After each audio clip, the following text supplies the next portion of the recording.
Bonjour et bienvenue sur la chaîne YouTube de la Web TV de l'UIT de Belfort-Montbéliard. Je suis Thomas Foubert, étudiant en deuxième année de MMI et nous nous retrouvons dans le cadre des journées portes ouvertes 2021. À défaut de ne pas se voir, on vous offre du contenu sur les formations, les différentes formations et différents projets de l'UIT de Belfort-Montbéliard.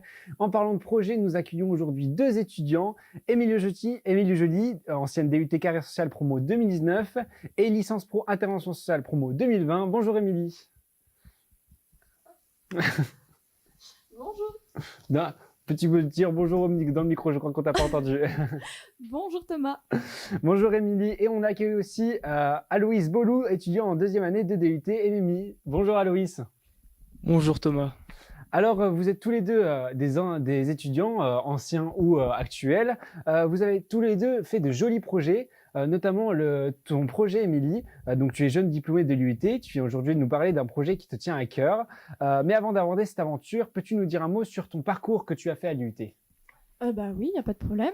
Alors moi, tout d'abord, j'ai commencé par un DUT Carrière Sociale donc pendant 2 ans. Donc quand je suis rentrée il y a 3 ans à l'UIT, j'ai découvert pour la première fois. Et j'ai enchaîné ensuite avec une licence intervention sociale, une licence pro, intervention sociale, parcours éducation familiale et implication dans la cité. Pour moi, mes années à l'IUT, ça a été 3 années très enrichissantes, tant sur le plan professionnel que personnel. Et je pense que l'ambiance qu'on a en carrière sociale, c'est une ambiance qui m'a beaucoup portée. Et j'ai mis beaucoup de temps à le comprendre, surtout la première année. Mais à partir du moment où je me suis imprégnée de cette ambiance, je peux dire qu'aussi je dois mon diplôme à tout ça. Alors Émilie, aujourd'hui tu viens nous parler d'un projet qui te tient à cœur car tu vas participer au printemps prochain, si les conditions sanitaires le permettent, au 4L Trophy. Alors, qu'est-ce que c'est le 4L Trophy? Eh bien alors le 4L Trophy, c'est un raid humanitaire qui se fait en 4L, donc la mythique Renault 4L. Donc le départ est de Biarritz, donc il faut déjà arriver jusqu'à Biarritz. Et ensuite l'arrivée se fait donc à Marrakech, donc c'est un parcours de plus de 6000 km qui se fait sur 15 jours. Le but, c'est de ramener un maximum de fournitures scolaires, médicales, toutes sortes de matériel multimédia aux enfants justement du désert là-bas. Alors on parle de 4L, on sent une certaine passion pour les voitures. D'où elle te vient cette passion? Bah alors, c'était pas du tout prévu, hein. Mais j'ai découvert, donc je suis marraine pour le Belfort Rétro, le Belfort Auto Rétro, donc c'est le bar à Belfort. C'est une association mythique sur Belfort qui organise toujours des festivals chaque année. Et donc je suis depuis 3 ans la marraine de cette association et c'est par ici que j'ai découvert les voitures anciennes et aussi la mythique 4L. Donc le 4L Trophy, c'est une aventure qui se vit en équipe et toi tu vas la partager avec Margot Roulet. Donc Margot, elle est aussi jeune diplômée de l'UIT. Elle a obtenu son DUT technique de commercialisation, puis elle a fait une licence professionnelle en e-commerce et marketing numérique, la licence pro TICMACO. Qu'est-ce qui vous a motivé à participer à cette aventure? Margot a déjà fait le 4L en 2018, donc Margot connaît très bien l'aventure. Bon, elle avait eu un petit problème sur le chemin du retour, donc elle s'est toujours dit qu'un jour elle repartirait. Et moi, ça fait quelques années que je suis cette aventure et que je me suis toujours dit un jour je serai sur la ligne de départ. Et donc j'ai proposé naturellement à Margot si elle voulait le refaire avec moi.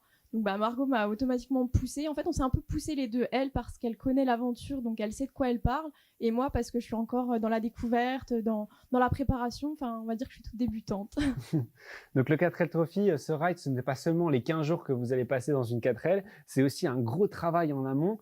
Tu peux nous expliquer pourquoi il y a du travail à faire en amont de cela? C'est un gros travail. Ça fait 1 an qu'on travaille sur le projet, donc on espère pouvoir y partir en mai prochain, mais sinon ce sera 2022, bien entendu. Le travail n'est pas perdu, donc c'est un gros travail. Donc c'est la recherche de sponsors, c'est du travail avec des partenaires parce que c'est pas que du sponsoring, c'est aussi du partenariat. C'est du travail sur la mécanique. 2 filles mécaniques, ça rime pas trop ensemble, donc c'est des cours de mécanique à prendre. Non, c'est vraiment un gros travail de préparation et comme ça on dirait pas parce qu'une fois qu'on est parti, c'est trop chouette, on part en vadrouille, mais c'est beaucoup de préparation en amont et on le voit pas souvent. Dans le cas Très Trophy, qui est déjà une aventure mécanique, comme tu l'as dit, elle est aussi humaine, car elle se déroule dans le désert. Il y a aussi la journée des ambassadeurs. C'est un défi supplémentaire que tu t'es mis. Alors pourquoi ce challenge en plus? Pourquoi s'imposer ce challenge? Mes études, je dirais, le social. Donc déjà, comme tu l'as très bien dit, c'est une aventure humaine aussi. Donc c'est pas seulement mécanique, c'est humanitaire. Et mes études dans le social m'ont poussé aussi à vouloir partir faire de l'humanitaire. Donc dans un premier temps, je voulais faire mes stages en humanitaire à l'étranger et j'avais pas pu partir. Et ce projet, il rimait bien aussi avec mes études parce qu'on apprend à mener des projets d'animation. Et la journée ambassadeur, ça rentre pile poil. Donc la journée ambassadeur, c'est une journée qui se fait dans le désert, donc dans les écoles au Maroc avec les enfants. Et le but, c'est d'être sélectionné pour cette journée. Il n'y a que 40 équipages sur 1200 qui sont sélectionnés. Autant dire que le challenge est grand, mais qu'on n'a pas peur de le relever. Donc voilà, c'est un projet d'animation qu'on doit mener sur une journée complète, qu'on doit présenter pour ensuite pouvoir être sélectionné. Alors, pour tous tes futurs fans qui veulent te suivre ou vous suivre pendant ces 15 jours de challenge, où est-ce qu'on pourra retrouver le quotidien de vos aventures? Sur les réseaux sociaux. Sur réseau, mais lesquels? Alors, il y a Facebook et Instagram, c'est le même nom, donc il y a TikTok aussi d'ailleurs. Donc, c'est les boulettes en 4L, donc faut pas chercher bien loin, je pense que le nom nous définit très bien.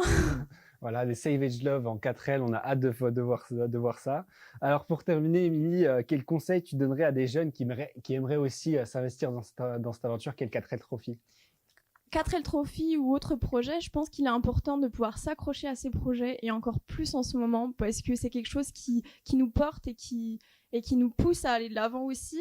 Et le conseil que je pourrais donner, c'est vraiment de toujours y croire. Et moi, je me suis toujours dit qu'un jour, je partirai. Je pensais pas, franchement, quand me disais ça, je me disais oui, Émilie, c'est encore un projet, un rêve parmi d'autres. Hein. Mais voilà, faut vraiment croire en ces projets et se donner les moyens pour les réussir. Un beau rêve bleu qui va pouvoir se réaliser en mai prochain. On va parler aussi d'un autre projet de tout genre avec toi, Aloïs, donc étudiant en deuxième année de DUT MMI, MMI métier du média et de l'internet. Et avant de parler donc du défi 24 heures, là où tu as réalisé un beau contenu, tu peux nous en dire un petit mot sur tes études, ton parcours, le lycée que tu as fait, le bac que tu as passé? Alors moi j'étais au lycée Germaine-Tillon, donc les voisins de l'UT, puisqu'ils sont à 200 mètres d'ici. Donc ça va, je me sens pas trop désorienté par rapport à mon lycée. J'étais en bac scientifique, sciences de l'ingénieur, donc au Germaine-Tillon. Et en fait, je me suis rendu compte que c'était pas forcément ce que j'aimais, puisque c'était beaucoup de sciences, beaucoup de maths, la physique, l'électricité, mécanique, et c'est pas mon truc ça. Donc du coup, c'est justement pendant ces études que je me suis rendu compte que c'est pas dans cette voie-là que je voulais continuer. Moi, j'y suis allé parce que forcément, en seconde, on sait pas ce qu'on veut faire plus tard, et ça m'a permis de savoir que je voulais m'orienter dans des études de créatif. Mais alors, de créative, il y a plein de formations possibles. Pourquoi MMI spécifiquement? Pourquoi MMI? Parce que c'est déjà pas loin et, et parce que j'en avais entendu parler par le biais de l'IUT forcément, par sa réputation et pour sa polyvalence, parce que j'aurais pu aller dans des études totalement consacrées à l'audiovisuel, ce que j'aime personnellement. Mais je me dis que en MMI, je vais toucher à tout. Je vais faire du graphisme, je vais faire du web, je vais faire de la vidéo, comme je vais faire du service sur réseau, comme je vais faire du code. Je me dis c'est trop bien quand on peut toucher à tout et on peut ressortir avec plein de compétences et savoir faire plein de choses. Et même ça intéresse les futures entreprises dans lesquelles on pourra aller. Alors Aloïs, avant de parler, tu es là grâce à un contenu que tu as produit lors du défi 24 heures. Alors tu nous expliques en 2-3 mots en quoi consiste ce défi, qu'est-ce que c'est, où ça se passe, comment? Qu'est-ce que c'est? C'est un défi qui consiste à produire un projet multimédia en groupe en l'espace de 24 heures. Donc pendant 24 heures, on s'enferme au département MMI qui est justement sur le campus de Montbéliard. On se trouve actuellement. Donc tout le monde peut participer, tous les étudiants de l'université de l'IUT de Belfort-Montbéliard, donc autant des réseaux et télécoms comme des GACO, comme des techniques de commercialisation. Exactement. Et pourquoi tu n'étais pas là d'ailleurs? et donc voilà, on peut produire une musique, comme on peut produire un clip, comme on peut produire une vidéo, un jeu vidéo, une BD en ligne, il y a plein de choses différentes. C'est ça qui est génial, c'est que ça fait appel à l'esprit créatif de tout le monde. Et nous en MMI, forcément, on fait souvent appel à notre esprit créatif, mais c'est pas le cas de toutes les formations et c'est génial parce que C'est un défi libre, très libre. Ouais, ce défi qui toi, t'a fait briller car tu as pu remporter le premier prix grâce à un court-métrage qui s'intitule Retour en enfance. Alors, Exactement. de quoi parle ce film? De quoi se parle ce court-métrage? Alors, on est arrivé le vendredi soir à MMI, donc pour le début de ce concours, et on nous dit le thème sera Retour en enfance. Et donc, forcément, on se dit au début, qu'est-ce qu'on peut faire? Est-ce qu'on produit un contenu pour les enfants? Est-ce qu'on fait quelque chose, on retrace nos souvenirs d'enfance? Nous, on aime bien jouer dans les émotions. Alors, avec notre groupe, on s'est dit que ce serait bien justement de retracer l'histoire d'une fille, donc qui est notre actrice et principale, Elisa Page, en MMI aussi, parce qu'on était une équipe composée intégralement de MMI. Et on a fait l'histoire d'une fille justement, et on retraçait son retour en enfance, quelques années par année, sous forme de chapitres, et sa descente aux enfers. Voilà, donc c'est un sujet un peu moins gai, un peu moins gai que ce qu'on pouvait imaginer. Ancré dans son temps, je dirais. Voilà. Et pourquoi ce sujet spécifiquement? Pourquoi ne pas avoir pris la piste de la gaieté et puis de la naïveté, parce que c'était retour en enfance, le sujet? Pourquoi? Parce que on voulait aussi sensibiliser sur le sujet. Parce que justement, je disais, c'est ancré dans son temps, parce que c'est un sujet d'actualité, tout ce qui touche forcément au viol, malheureusement. Et donc c'était l'occasion. Et puis, on aime faire des choses qui touchent aussi celui qui regardera la vidéo. Et je pense que c'est le cas.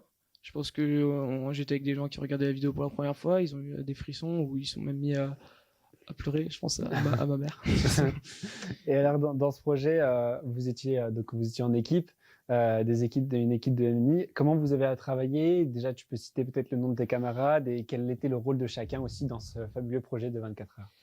Alors, on était donc une équipe de MMI à l'époque en première année. Il y avait Elisa, Marianne, Louis, Violette et moi-même.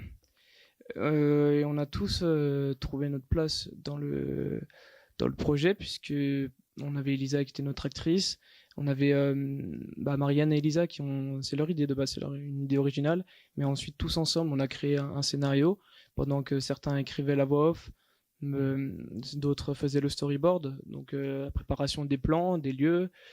On a dû choisir des musiques, on a dû aller enregistrer la voix en studio. Il y a un studio qui se trouve au département MMI. Et pendant que tout le monde commençait à faire la sieste, moi je faisais le montage jusqu'au dernier moment. C'était intense, parce qu'en plus le vendredi on avait cours toute la journée, donc 8h 17h30, et on enchaînait avec le défi 24h à 19h. Donc du vendredi 7h du matin jusqu'au samedi 22h, c'était pas une seconde de sommeil. C'était une expérience. Alors, dans ton équipe, vous étiez tous en DUT MMI. Dans ce fabuleux projet, qu'est-ce que ta formation t'a apporté dans ce projet et quel challenge ça vous a fait? Voilà, quel a été l'échange entre ta formation, entre ce que t'a apporté ta formation dans ce projet, et qu'est-ce que le projet t'a apporté dans ta formation? Ce que m'a apporté ma formation dans mon projet, c'est clair que c'est l'esprit créatif. Justement, j'en parlais parce que je disais que MMI, justement, c'était une formation qui fait appel à notre esprit créatif à tous. Et c'est ça, parce que justement, c'est dans le genre de concours qu'on nous dit, voilà, on vous donne un thème et vous faites ce que vous voulez. Et c'est génial, parce que on a tous un petit peu nos spécialités, et tous ensemble, on crée un vrai projet. Et donc, on a pu aussi faire appel aux cours de vidéos qu'on a eu aussi avec Monsieur Augier. On a pu utiliser le matériel que le département a mis à disposition, on est plutôt équipé, donc c'est sympa, même aux locaux, et dans la formation, ça fait plaisir quand même de gagner ce concours. Ça fait une sorte de fierté un peu. Quand même, il y avait une centaine de participants, il me semble. Alors, à vrai dire, on s'y attendait pas vraiment, en fait, même pas du tout. Et on était pas là pour gagner, on a fait ça, on était super contents de ce qu'on a fait. Voilà, juste pour se dire, voilà, on a fait cette vidéo en 24 heures. 24 heures, c'est si court. Ouais. On s'en rend compte après, mais tout, la production, la réalisation, storyboard, musique, montage, Ça nous apprend à travailler vite aussi. Et ça, c'est bénéfique dans les études. Ouais, c'est prêt été mérité. Et pour nos interlocuteurs qui veulent voir ce court-métrage, il est disponible donc sur YouTube, Retour en enfance. Tu as réalisé peut-être d'autres œuvres, d'autres courts-métrages dans le cadre de l'EMI ou pas d'ailleurs? C'est vrai, j'en fais dans la vie de tous les jours à côté, donc autant pour moi que pour des associations, que pour des artistes aussi.